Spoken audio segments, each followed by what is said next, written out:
নতুন করে সৌদি প্রবাসী বাংলাদেশিদের জন্য সতর্কবার্তা। সৌদি আরবে প্রবাসী বাংলাদেশিদের জন্য সতর্কবার্তা দেওয়া হয়েছে। যাদের ফিঙ্গারপ্রিন্ট এখনো নিবন্ধিত হয়নি তাদের অতি দ্রুত নিবন্ধন করে নিতে আহ্বান জানিয়েছে দেশটির পাসপোর্ট বিভাগ।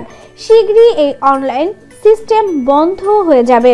তো বন্ধুরা, যারা এখনো ফিঙ্গারপ্রিন্ট দেননি তারা দ্রুত করুন। আর প্রবাসীদের আরো সব লেটেস্ট আপডেট জানতে আমাদের চ্যানেলটিকে সাবস্ক্রাইব করুন। সৌদি আরবের পাসপোর্ট ও ইমিগ্রেশন বিভাগ এসব কথা জানিয়েছেন। বলা হয়, সৌদিতে অবস্থানরত সকল বিদেশিদের যাদের আগে ফিঙ্গারপ্রিন্ট রেজিস্ট্রেশন করা হয়নি তাদের দ্রুত নিজেদের এবং তাদের 6 বা তদূর্ধ্ব বয়সের সন্তানদের ফিঙ্গারপ্রিন্ট নিবন্ধন করার অনুরোধ করা হলো।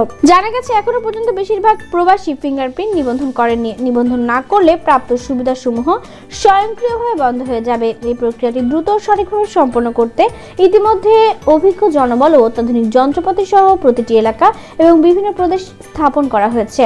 তো বন্ধুরা, ইমিগ্রেশন বিভাগ থেকে এই জরুরি বিজ্ঞপ্তিটি সবার জন্য। আপনার কাছের মানুষের সাথে অবশ্যই শেয়ার করতে ভুলবেন না, যাতে করে আপনার কাছের বন্ধুরা যারা ফিঙ্গারপ্রিন্ট এখনো দেয়নি তারা যেন দিতে পারে।